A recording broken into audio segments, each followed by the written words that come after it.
ফাহাদের কথায় হাসি পায় জায়ানের। সে বিদ্রুপের হাসি দিয়ে বলে ওঠে, এতদিনে নিশ্চয়ই বুঝে গেছো, রাজনীতিতে রাজনৈতিক কৌশল অবলম্বন না করলে গতিতে টিকে থাকা অসম্ভব। আমি বাবা কারো কাছে ঋণী হয়ে থাকতে চাই না। খলিলের পাওনা ওকে ঠিক বুঝিয়ে দেব। সেদিন ইনায়া না থাকলে ওর 12টা বাজাতাম। ফাহাদ হতাশ হয়। সমাবেশের খবরটা জায়ানকে দেওয়া তার উচিত হয়নি। কিছুতেই জায়ানকে বাড়ির বাইরে যেতে দেবে না ফাহাদ।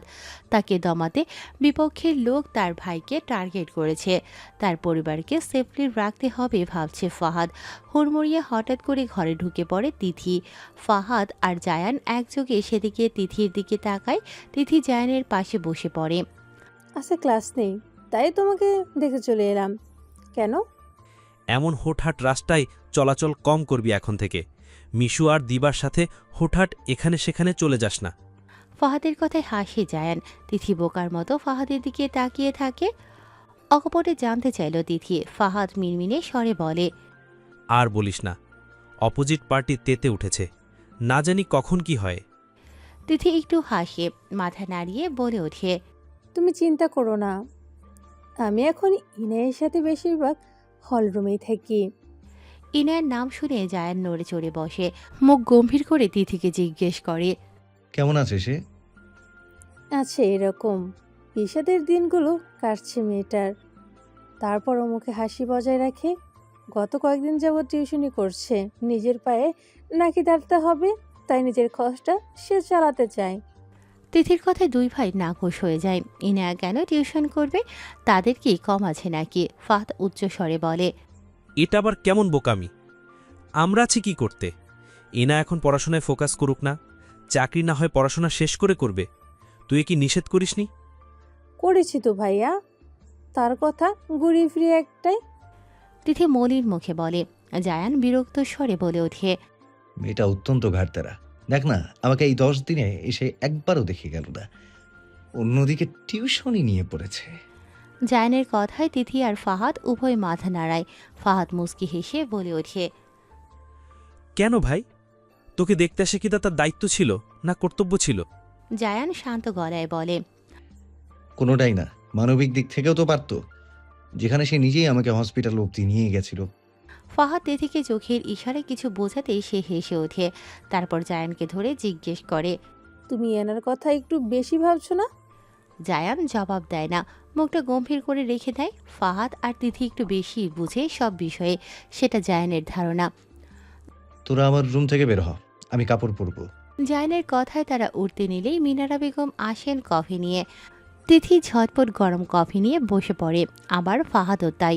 জায়ানের হাতে কফির কাপ দিতে দিতে মিনারা শান্ত গলায় বলে, ইনায়াকে নিয়ে, তার ডিভোর্স নিয়ে তোমার এত ভাবতে হবে না। তার জন্য তোমার বাবা আর ভাই আছেন। তুমি নিজের কাজে ফোকাস করো ঠিক মতন। কথাটা বলে মিনারা বেগম চলে গেলেন। 3 ভাই বোন তার যাওয়ার দিকে তাকিয়ে রইল। জায়ান মুস্কি হেসে কফি থেকে সিপ নিয়ে বিড়বিড় করে বলে, আমি আমার নিজের কাজেই তো ফোকাস করছি মা, সেটা তুমি বুঝবে না। মির্জা বাড়িতে ইনায়া এসেছে অনেকক্ষণ যাবৎ। সবার সাথেই কথা হয়েছে, কিন্তু একবারের জন্য সোহানা মির্জার সাথে কথা হয়নি তার। নিপা গিয়ে দুবার ডেকেও এসেছেন, কিন্তু তিনি আসেনি। নিপার থেকে ইনায়া জানতে পারে সোহানা আর নাহিদ মির্জার সম্পর্ক সেই আগের মতোই রয়েছে। ইনায়া আয়শা মির্জা আর নিধির সঙ্গে কথা বলছিল। হঠাৎ সে উঠে দাঁড়িয়ে উপরের দিকে অগ্রসর হয়। সিঁড়ি দিয়ে উঠতে উঠতেই ইনায়ার বুক ভেঙে আসে। এই বাড়িকে তো নিজের বাড়ি করে ফেলেছিল সে। এখন সে এখানকার কেউ নয়। সোহানার রুমে ঢুকে ইনায়া খাটে হেলান দিয়ে শুয়ে আছেন তিনি। ইনায়া তার পাশে বসে শান্ত স্বরে জিজ্ঞেস করে, আমার সাথে কথা বলবে না মামি? সোহানা মির্জা তাকায় ইনায়ার দিকে। মলিন মুখে হেসে ওঠে তৎক্ষণাৎ। শরীরটা তার নেতিয়ে রয়েছে অনেকটা। তোকে দেখলে যে অপরাধের বোঝাটা আরও বেড়ে যায় মা। ইনায়া মলিন হাসে। সোহানা মির্জার হাতটা নিজের হাতের মুঠোয় নিয়ে বলে, বাবাইয়ের সাথে কেন সম্পর্ক খারাপ করছো তুমি? ওনার একটা ভুলের জন্য দুজন দুজনকে ছাড়বে কেন? সোহানা শান্ত চোখগুলোতে অশ্রুপাত ঘটে। যার জন্য নিজের জীবনে এত কিছু ত্যাগ করলাম, নাভানের জন্য সুখ কুড়াতে গিয়ে আমি নিজেই তাকে অতল গহ্বরে তলিয়ে দিয়েছি। নাভান ভুল মামুনি। ছোটবেলার ক্ষোভটাকে বড় করে সে ভীষণ ভুল করেছে। তুমি তার ভালোর জন্যই তোমার থেকে, পরিবার থেকে আলাদা করেছিলে, যেটা ওনার বুঝতে ভুল হয়েছে। পশ্চিমা সংস্কৃতিতে নয়, বরং তুমি তাকে স্মার্ট শিক্ষিত করতে চেয়েছিলে। বাবা এরও বোঝার ভুল, বাদ দাও এসব। ইনায়ার কথায় হাসে সোহানা। তখনই হঠাৎ নাহিদ মির্জা ঘরে ঢুকে ইনার সামনে সোহানার হাত জড়িয়ে ধরে বলে ওঠেন, ক্ষমা চাওয়ার মতো মুখ আমাদের নেই না, তবুও মাফ করে দিস। আমি না বুঝে সেদিন এসব বলেছিলাম, তাই বলে আমাকে ছেড়ে চলে যাবে? নামানের এমন হওয়ার জন্য তুমি দায়ী নও। সে নিজেই চশমিশা চশমিশা সংস্কৃত নিজের করে নিয়েছিল। আমার বোঝারই ভুল হয়েছে। সোহানা নিরুত্তর রইল। যদি কিছু না করেও বুকের ভেতর কষ্টে দুমড়ে মুচড়ে যাওয়া মন তার এত হাহাকার করে, তাহলে দূরদেশে তার ছেলে কি করে আছে? কি হতো ছেলে শান্তভাবে আদুরে কথায় বোঝালে? একাকিত্ব তার ছেলেকে পশ্চিমা সংস্কৃতিতে ঢেকে ফেলেছে। আজ হয়তো সবই ঠিক থাকতো যদি নাভানকে সে মাতৃত্বের আদরে মানাতো। নানা নানু মারা যাওয়ার পরে নাভানকে একা না রাখলেই আজ এত কিছু হতো না। সোহানার কেন জানি মনে হচ্ছে সে আসলেই মা হতে পারেনি। নাহিদ মির্জার হাতটা শক্ত করে ধরে সোহানা। ইনায়ার দিকে তাকিয়ে মিষ্টি হেসে বলে, এই বোঝা নিয়ে আমি এই বাড়িতে থাকি কি করে? ইনায়া মাথা নাড়িয়ে জবাব দেয়। সোহানাকে একটু হাসতে দেখে নাহিদ মির্জা আর ইনায়ার উভয়ের ভালো লাগে। সাইন রোডের দিকেই ছিল খলিলের দলীয় সমাবেশ। বিকাল 4টা বাজতেই শুরু হবে সেটা। মাঝখানে সড়ক, দুপাশে বিশাল ভূমি, তাতেই সমাবেশের আয়োজন করবে করে ভেবেছিল খলিল। গাড়িতে করে দলবল নিয়ে সেদিকে যেতেই বাধে বিপত্তি। হঠাৎ করে কালো রঙের 4টে গাড়ি এসে তাদের মাঝখানে ফেলে গোল গোল করে ঘুরতে থাকে। খলিল কিছুটা ঘাবড়ে যায়।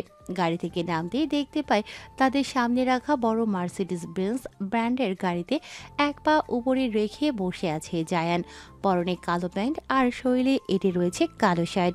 শার্টের হাতার ওপর দিয়ে বিশাল পেশিগুলো বিদ্যমান। এক হাতে সিগারেট টানছে, এক হাত গাড়িতে ওঠানো পায়ের হাতের উপর, সেই হাতেই সিগারেট ধরা। খলিলকে বেরোতে দেখে দাঁত বার করে হাসে জায়ান। খলিল ভেতরে একটু ভয় পেলেও প্রকাশ করে না। ভয়ঙ্করভাবে রেগে জায়ানকে জিজ্ঞেস করে, এইসব কি জায়ান? অভদ্রের ন্যায় ছেলেপুলে নিয়ে রাস্তা কেন আটকালে? সরি কাকু, একটু সহ্য করে নিন। আপনার ভাতিজারা সভ্য হতে পারেননি, কি আর করবেন। ঘাড় বাঁকিয়ে বলে জায়ান। মধ্যবয়সী খলিল এবার চটলেন ঠিক।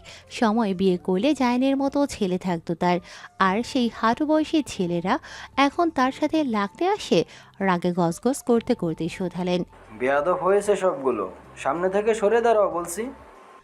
জায়ান এবার বসা থেকে নেমে দাঁড়ায়। সিধে হয়ে দাঁড়াতে পারে না, তবুও মুখে হাসি বজায় রেখে খলিলের সামনে দাঁড়ায়। এই জন্যই আপনার সাথে আমার খেলা সব জায়গায় ভালো চলে, বুঝলেন কাকু। জায়ানের ছেলেগুলো এবার হেসে ওঠে। জায়ান ঘাড় বাঁকিয়ে সব কটাকে চুপ করায়। তোরা কি অন্য কিছু মিন করেছিস? খবরদার এটা ভুলেও মনে আনিস না। আমি তো মাঠে ঘাটের খেলার কথা বলেছি। সবকটার হাসি আগের থেকে চওড়া হয়ে যায়। জায়ানও গা দুলিয়ে হেসে ওঠে। ইগল চোখে খলিলের দিকে তাকিয়ে আছে জায়ান। খলিলের চোখে মুখে ভয়ের আভাস।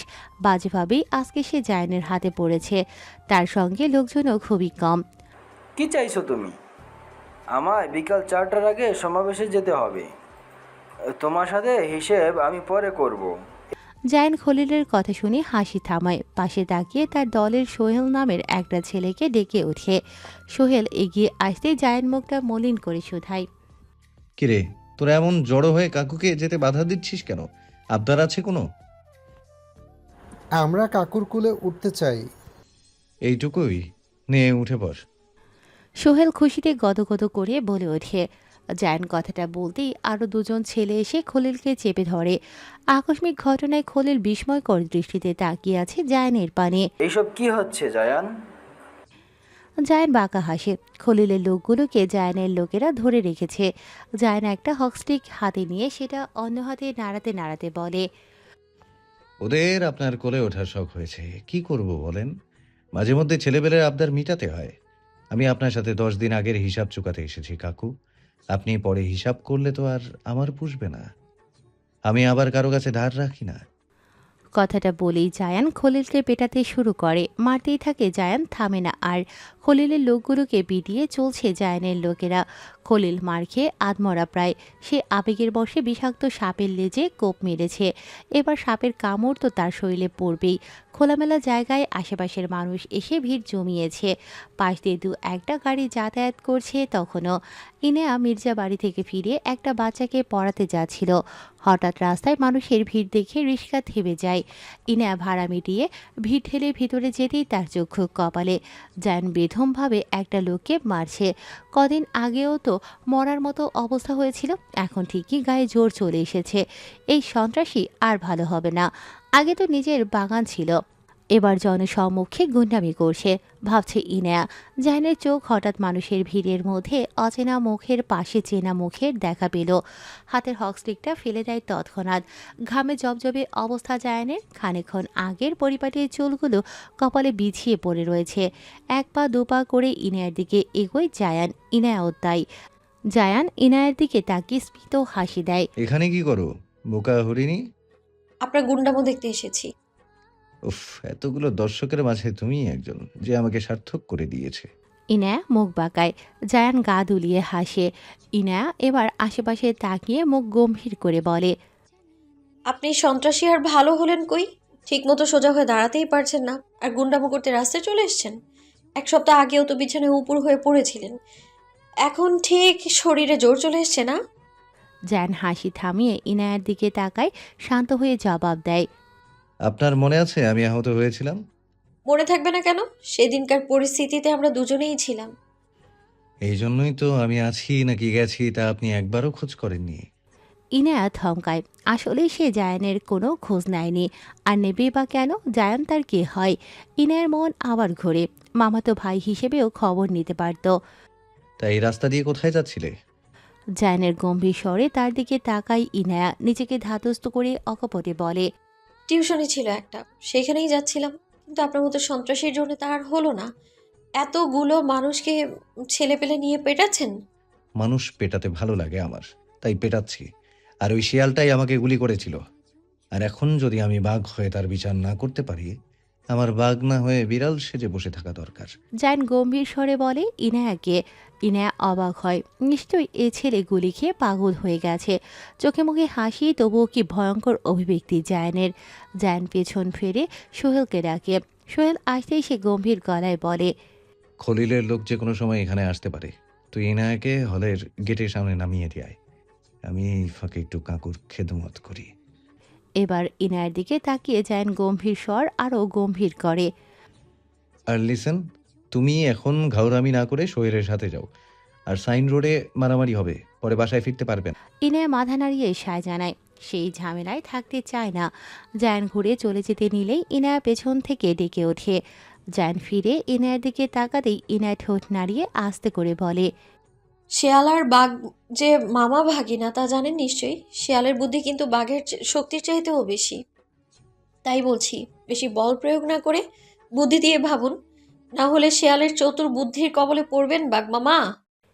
কথাটা বলে চোখের ইশারা করে ইনায়া চলে যায়। জায়ান বোকার মতো তার যাওয়ার দিকে তাকিয়ে থাকে। ইনায়া শেষমেশ তাকে মামা উপাধি প্রদান করল। শপিং করতে এসেছে নিধি। ঘড়িতে সময় বিকাল 5টা। ইনায়াকে সে জোর করলেও আসেনি, তার টিউশন আছে। একা একা বোরিং লাগছে নিধির। কিছু কেনাকাটা করে 3rd ফ্লোরে কফি শপে আসে। কিছুক্ষণ বসে থেকে যেইটা উঠবে তখনই তার চোখ পড়ে সামনে বসা ফাহাদের ওপর। তার সাথে বসা অত্যন্ত সুন্দরী শাড়ি পরা এক রমণী। তারা কিছু একটা বিষয় নিয়ে গভীর আলোচনা করছে।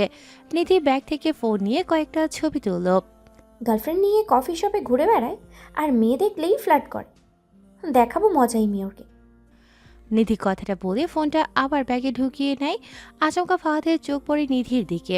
সে বসা থেকে উঠে নিধি তা লক্ষ্য করতে ঝটপট উঠে পড়ে। নিধি ফাহাদকে ফেস করতে চায় না, ফাহাদও কম যায় না। নিধির সামনে গিয়ে দাঁড়িয়ে পড়ে। কেমন আছো নিধি? শপিং করতে এসেছিলে বুঝি? দেখতেই তো পাচ্ছেন, আবার জিজ্ঞেস করছেন কেন? ফাহাদের প্রশ্নের প্রেক্ষিতে নিধি তেতে গিয়ে জবাব দেয়। ফাহাদ বিরক্ত হয় প্রচুর। এই মেয়ে তাকে 4 আনার দামও দেয় না। অবশ্য এর দায় ফাহাদের। সে নিজেই নিধিকে এমন হতে বাধ্য করেছে। ফাহাদের সাথের মেয়েটা এতক্ষণে তাদের কাছে চলে আসে।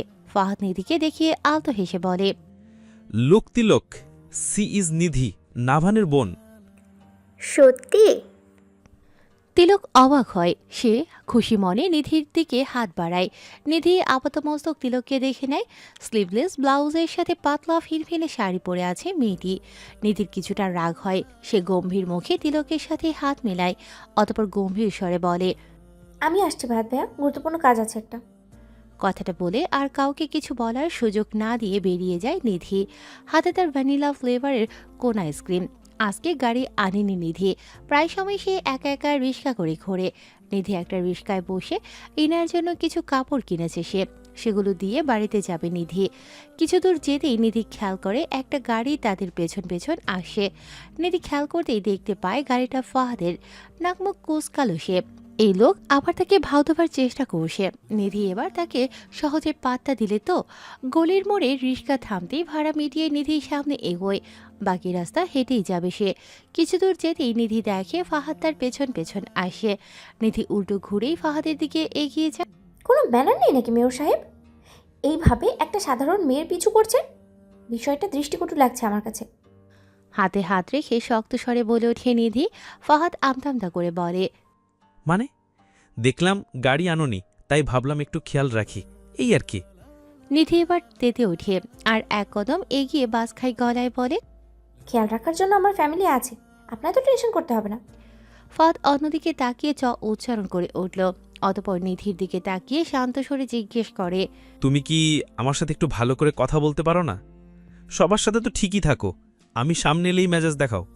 কারণটা আপনি নিজেই তৈরি করে দিচ্ছেন। নিধির কথায় ফাহাদ স্মৃতিচারণ করে 2 বছর আগের। তখন নিধির সাথে ফাহাদের টুকটাক এফবি মেসেঞ্জারে কথা হতো। নিধি বড় ভাইয়ের মতো ফাহাদকে সম্মান করত। বিপত্তির সৃষ্টি হয় হঠাৎ করেই। ফাহাদ নিধির সাথে ফ্ল্যাট শুরু করে। নিধি প্রচুর বিরক্ত হয় এতে। ফাহাদকে বুঝিয়েও কোনো লাভ হয় না। ঝামেলা তখন আরও জোরালো হয় যখন ফাহাদ নিধিকে তার সাথে রিলেশনে যাবার অফার করে। নিজের থেকেও 13 বছরের বড় ফাহাদের এমন সাহস দেখে 17 বছর বয়সী নিধি তখন তেতে উঠেছিল। ইচ্ছে মতো ছেড়েছিল ফাহাদকে। সে তো বড় ভাইয়ের জায়গায় বসিয়েছিল ফাহাদকে। সেই থেকে নিধি ফাহাদকে দেখলেই রেগে ওঠে। সব কথা মনে করে ফাহাদ নিধির দিকে চোরাচোখিয়ে তাকায়। আপনি কি আসলেই মেয়র? আমার তো মনে হচ্ছে না। কাজকর্ম ফেলে এভাবে রাস্তায় রাস্তায় ঘুরছেন। তা তো ঘুরবেনই। ডান হাত ছোট ভাই আছে যে, লজ্জা করে না? অসুস্থ ছোট ভাইটাকে কালো মারামারি করতে পাঠিয়েছিলেন। আপনি একটা কাজ চোর, আপনাকে দিয়ে এলাকার কোনো উন্নতি হবে না দেখি। কর্কশ কণ্ঠে বলে ওঠে নিধি। ফাহাদ প্রতিবাদের স্বরে বলল, মোটেই না। জায়ানকে কড়া পাহারায় রেখেছিলাম কাল, তারপরও জানি কেমন করে বেরিয়ে গেল। আর আমি ভুলেও কাজ নিয়ে হেলাফেলা করি না। একটু আগেই তো মিটিং সেরে এলাম।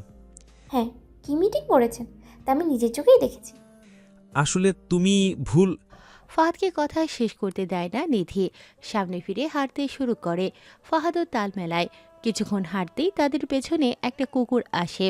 সেও ওদের সাথেই চলছে। নিধি এবার ভয় পেলে পেছন ফিরে খেকিয়ে ওঠে। আপনার এলাকার কুত্তাটাও দেখেছি আপনার শিক্ষায় শিক্ষিত হয়েছে। ফাহাদ কুকুরটাকে দেখে একটু দূরে সরে দাঁড়ায়। তারপর নিধির দিকে তাকিয়ে রাগী গলায় বলে, তুমি আমাকে কুকুর বলে মিন করছো? আরে বাহ, এত তাড়াতাড়ি বোঝার জন্য ধন্যবাদ। বলবা না তো কি করব? দুজনেই তো পেছনে লেগেছেন। এক্ষুনি আইসক্রিমটা ফেলো বলছি। মানে আইসক্রিম ফেলবো কেন? জীবনেও ফেলবো না। তাহলে কুকুরের কামড় খাও। ফাহাদ রেগে কিছু বলতে যাবে তার আগেই সে লক্ষ্য করে কুকুরটা নিধির হাতের আইসক্রিমের দিকে তাকিয়ে আছে। এটাকে এক্ষুনি তাড়ান বলছি। ফাহাদের কথায় নিধি লক্ষ্য করে আসলে কুকুরটা তার আইসক্রিমের দিকে তাকিয়ে আছে। নিধি একটা ঢোক গিরে ফাহাদকে বলে। ফাহাদ ভয়ে ভয়ে বলে ওঠে। আমি কুকুর ভয় পাই। হাসতে গিয়েও হাসে না নিধি, কারণ সেও তো একই পথের পথিক। তবুও ছেলে হয়ে ফাহাদ ভয় পাবে কেন মানতে পারে না নিধি। মেয়র হয়ে থেকে ভয় পাচ্ছেন? দাঁড়ান, আমার থেকে শিখে সাহস নেই। নিধির কথায় ফাহাদ চমকায়। এই মেয়ে কী করবে এখন? নিধি আশেপাশে তাকিয়ে একটা ইটের কণা এনে কুকুরটাকে ঢিল ছড়ে। ব্যাস, মুহূর্তে কুকুরটা তেতে নিধির দিকে তাকিয়ে খেকিয়ে ওঠে। নিধি ভয় পেয়ে দিকশূন্য হারিয়ে দৌড় লাগায়। ফাহাদ হতভম্ব হয়ে সে নিজেও একই কাজ করে। কুকুরটাও তাদের পেছনে খেপে যায়। নিধি আইসক্রিম খাচ্ছে আর দৌড়াচ্ছে। পাশে তাকিয়ে ফাহাদকে দেখে ব্যঙ্গ করে বলে, এই নাকি এলাকার মেয়র? আমাকে নিজের এলাকার কুত্তা দিয়ে ধাওয়া করিয়েছে তো, এই হিসাব আমি পরে করব। ফাহাদ হুঙ্কার দিয়ে বলে, আগে এর থেকে ছাড়া পাই, তারপর তোমার সাথে হিসাব করব আমি, ফাজিল কোথাকার। নিধি আর কিছু বলতে গিয়েও বলে না। লক্ষ্য করে দৌড় প্রতিযোগিতায় দুইটা বাচ্চা ছেলেকে আজ পড়াতে এসেছে ইনায়া। দুজনেই যমজ ভাই, একটা একটু গম্ভীর, অন্য একটা প্রচুর দুষ্ট। 1 ঘন্টা কি করে একে সামাল দেবে ভাবছে ইনায়া। কখনো ভাইয়ের খাতা টেনে নিচ্ছে তো কখনো নিজেরটা ফেলে দিচ্ছে।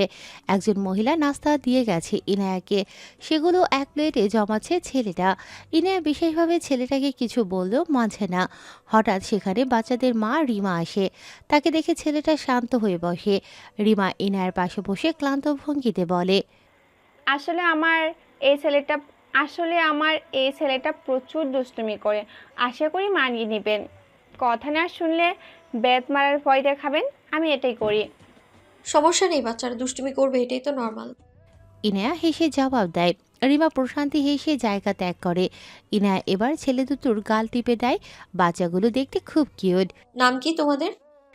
ইনায়া মুচকি হেসে জিজ্ঞেস করে। এতক্ষণ যে লাফালাফি করছিল সে এবার চটপট করে বলে, আমি শুদ্ধ, ক্লাস 3-তে পড়ি। আর তুমি? তোমাকে আমরা কি ডাকবো? আমি ইনায়া, অনার্স প্রথম বর্ষ। তোমরা আমায় আপু বলে ডাকতে পারো। শুদ্ধ মুচকি একটা হাসি দেয়। ইনায়া পাশের বাচ্চাটির দিকে তাকায়। সে গম্ভীর মুখে এতক্ষণ তার দিকে তাকিয়েছিল। ইনায়া তাকাতেই সে নড়ে চড়ে বসে। আমার নাম স্বচ্ছ, আমি বড় হয়ে ডাক্তার হতে চাই। আর তুমি শুদ্ধ? ইনায়া জিজ্ঞেস করে শুদ্ধকে। সে আগ্রহ নিয়ে বলে ওঠে, আমি কিছুই হতে চাই না, কারণ আমি বাবার ব্যবসা সামলাবো। জীবনে বড় হতে হলে সবারই একটা নিজস্ব স্বপ্নের গতিতে এগিয়ে যেতে হয়, আর বাকিটা তো নিয়তি। তোমার বাবা যে ব্যবসায়ী, সেও নিজের স্বপ্ন পূরণই হয়েছে। শুদ্ধ কিছুক্ষণ ভাবলো, তারপর চমৎকার হেসে উঠে জবাব দেয়, স্বচ্ছ ডাক্তার হবে। আর আমিও যদি অন্য কিছু হই, বাবার ব্যবসা সামলাবে কে? তাই আমি বড় হয়ে বাবার হাতে হাত মেলাবো, আর আম্মুর মতো দেখতে লাল টুকটুকে একটা বউ আনবো। শুদ্ধের কথায় ইনার চোখ বড়সড় হয়ে যায়। এত ছোট্ট বাচ্চার এমন পাকা কথা। সে আর শুদ্ধকে ঘাটে না, বই খুলে পড়ানোতে মনোযোগ দেয়। সন্ধ্যা হয়ে আসছে প্রায়। প্রথম দিন দেখিয়ে বাচ্চাদের একটু বেশি সময় দিয়েছে ইনায়া। বিকেল থেকে আকাশ মেঘাচ্ছন্ন হয়ে আছে। বছরের প্রথম বৃষ্টির আগমন বুঝি হতে চলল। ইনায়া জলদি বাচ্চাদের থেকে বিদায় নিয়ে বেরিয়ে আসে। রাস্তায় দাঁড়িয়ে আকাশের দিকে তাকায় ইনায়া। আকাশটাও আজ তার মনের মতো রং ধরেছে। কালো কালো মেঘগুলো জমেছে একত্রে। তা শুধু এখন বৃষ্টি হয়ে ঝরে পড়ার অপেক্ষা। বৃষ্টি ইনার ছোটবেলা থেকে খুব পছন্দের। ইনায়ার পরনে শুভ্ররাঙা সাদা সালোয়ার স্যুট। সে মাথায় ভালো মতো কাপড় দিয়ে হাঁটতে থাকে একটা রিক্সা পাওয়ার আশায়। খানিকক্ষণ বাদে রিক্সা পেলেও অতিরিক্ত ভাড়ার কারণে ইনায়া ছেড়ে দেয় সেটা। ব্যাগে টাকার পরিমাণও খুব কম। সোহানা মির্জা খরচের জন্য যা টাকা দিয়েছিল সব প্রায় শেষের পথে। রাস্তার সাইডে দাঁড়িয়ে ইনায়া। ল্যাম্পপোস্টের বাতিগুলো মিটিমিটি জ্বলে উঠছে তৎক্ষণাৎ। হঠাৎ করে বাতাস বয়ে ঝুম বৃষ্টি নামতে শুরু করে। ইনায়া এবার বেকায়দায় পড়ে। এখন আফসোস হচ্ছে রিক্সাটা তখন ছেড়ে দেবার জন্য। সামনে একটা দোকান দেখে সেখানে গিয়ে দাঁড়ায় ইনায়া। অনেকক্ষণ দাঁড়িয়ে থাকলেও বৃষ্টি আর থামে না। এদিকে ধরণীতে সন্ধ্যার আধার নেমে আসে। ইনায়া হঠাৎ লক্ষ্য করে দোকানে বসা লোক দুটো তার দিকে লোলুপ দৃষ্টিতে তাকিয়ে আছে। সাদা জামা ভিজে যাওয়ায় শরীরের কিছু অংশ দেখা যাচ্ছে। ইনায়া এবার ভয় পেয়ে দোকান থেকে বেরিয়ে বৃষ্টির মধ্যেই হাঁটা শুরু করে। কিছু দূর যেতেই লোকগুলো ইনায়ার সামনে এসে দাঁড়ায়। আমগরো দেখে পালাইতেছস মাইয়া, চল টাকা দিমুনি বাড়াইয়া। ইনার ভেতরটা ঘিন ঘিন করে ওঠে যেন। সে ঠোঁট কামড়ে নিজের ভেতর আসা কান্না গিলে নেয়। ভয়ার্ত মুখটাকে কিছুটা কঠিন করে বলে ওঠে, দেখুন, আপনারা আমাকে যেমন ভেবে ভাবছেন আমি তেমন না। রাস্তা ছাড়েন আমার। এত বৃষ্টির মাঝে কই যাইবে মাইয়া, এখন আমাগরে খুশি কইরা দাও।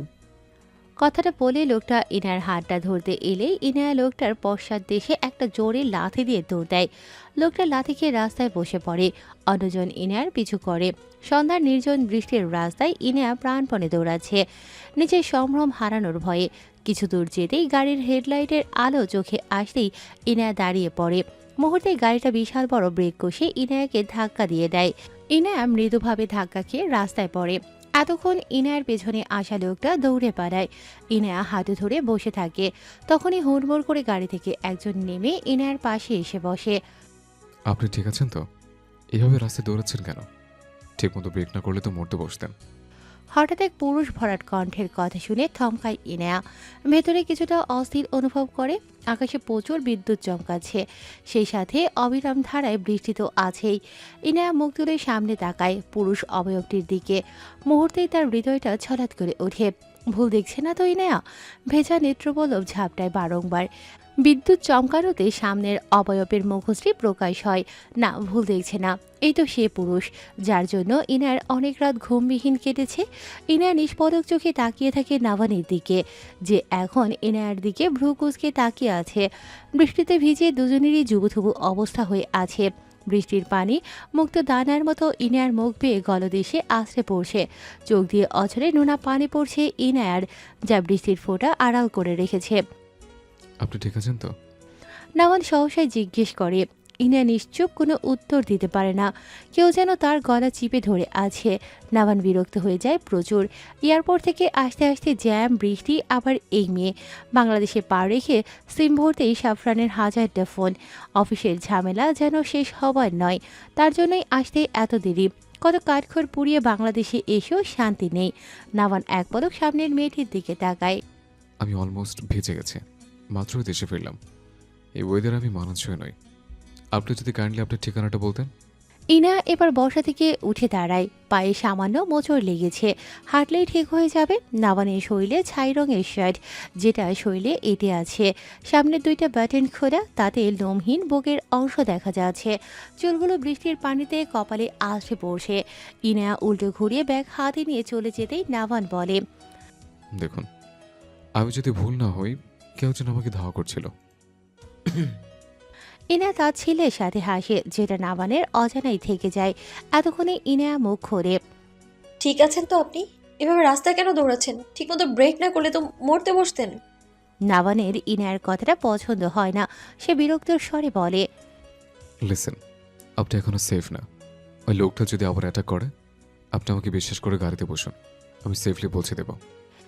ইনার এবার বুক চিরে কান্না আসে। সামনের লোকটা তার স্বামী, আর কিছুক্ষণ সে এখানে থাকলেই কেঁদে ফেলবে। কিন্তু সে নাওয়ানের সামনে নরম হতে চায় না। লোকটা এসেছে তাকে জীবন থেকে সরাতে। ইনাও সেটা সাদরে গ্রহণ করবে। কেঁদে কেঁদে নাওয়ানের সামনে নিজেকে অসহায় দাবি করতে চায় না ইনায়া। প্লিজ চলুন। ইনায়া আর রাগ করে না। নাওয়ান গাড়ির দরজা মিলতেই ইনায়া উঠে বসে। নাওয়ান গাড়িতে বসে স্টিয়ারিং ঘোরাতে ঘোরাতে ইনায়ার দিকে এক পলক তাকায়। ইনায়া মাথা নুইয়ে বসে আছে। ব্যাগ থেকে একটা কাগজ বের করে নাওয়ানের দিকে এগিয়ে দেয়। নাওয়ান ঠিকানাটা দেখে একটু স্বস্তি পায়। একই রাস্তা হলের। বাকিটা পথ নাওয়ান ইনায়াকে জিজ্ঞেস করে গাড়ি চালায়। পথে কেউ কোনো কথা বলে না। ইনার বেহায়া চোখ বারবার নাওয়ানেই নিবদ্ধ ছিল। লোকটা তো তার, সে যতই অস্বীকার করুক। কিন্তু পরিস্থিতি কি নির্মম, অবিচল। নাওয়ান ইনায়াকে বার কয়েকবার লক্ষ্য করে। মেয়েটার মায়াবী চোখ জোড়া যেন কিছু বলছে তাকে। দীর্ঘ 1 ঘন্টার জার্নি শেষে হলের কিছুটা সামনে দু রাস্তার মোড়ে আসতেই ইনায়া বলে ওঠে, দেখুন, বৃষ্টি কমে এসেছে, আমি ঠিক যেতে পারবো। ধন্যবাদ আপনাকে। আপনি কি করে জানলেন? অবাক হয়ে প্রশ্ন করে নাওয়ান। ইনায়া হকচকিয়ে যায়, তারপর কথা কাটানোর চেষ্টা করে বলে, এখানেই রাখুন, না হলে আপনার আবার গাড়ি ব্যাক করতে হবে। আসলে আমার মনে হয়েছে এমনটা। আসলে নাওয়ান ঠোঁট সরিয়ে হাসল। ইনায়া নাওয়ানকে ধন্যবাদ জানিয়ে উল্টো ঘুরে হাঁটা শুরু করে। আপনার নামটা তো বললেন না মিস? নাওয়ান জিজ্ঞেস করে। ইনায়া পেছন ফিরে মুচকি হেসে জবাব দেয়, ইনায়া, আমি ইনায়া। কথাটা বলে আগের ন্যায় ইনায়া চলতে থাকে। নাওয়ান ইনায়ার নাম শুনে হতবাক হয়। মনের মধ্যে ভেসে ওঠে 10 মাস আগের বিয়ে করা সেই মেয়েটির নাম ইনায়া। এতটা মিল নামের, নামটা বিহীন আর কিছুই তো ইনায়ার জানে না নাওয়ান। নাওয়ানের চোখে ভেসে ওঠে ইনায়ার মুচকি হেসে ওঠাটা। কি নিষ্পাপ লাগছিল তখন। কান্নার বাঁধ ভেঙে গড়িয়ে পড়ে অশ্রু হয়ে। ইনায়া অনেক কষ্টে নিজেকে সামাল দেয়। নাওয়ানকে দেখে পুরনো স্মৃতি যেন মাথা চেপে ধরে তার। এইভাবে হুট করে সামনে আসাতে ইনায়া কি প্রতিক্রিয়া দেবে নিজেই ভুলে গেছে। চোখের সামনে ভেসে ওঠে নাভান আর অদিতির অজস্র অন্তরঙ্গ মুহূর্তের ছবি, যা এতদিন অদিতি তাকে একের পর এক দিয়ে এসেছে। 4 মাস আগেও অদিতি তাকে মেসেজে বলেছিল, যেটা তার সেটা আগেই ছুঁয়ে দিয়েছে অদিতি। ইনায়া ব্লক করে দিয়েছিল তখন অদিতিকে।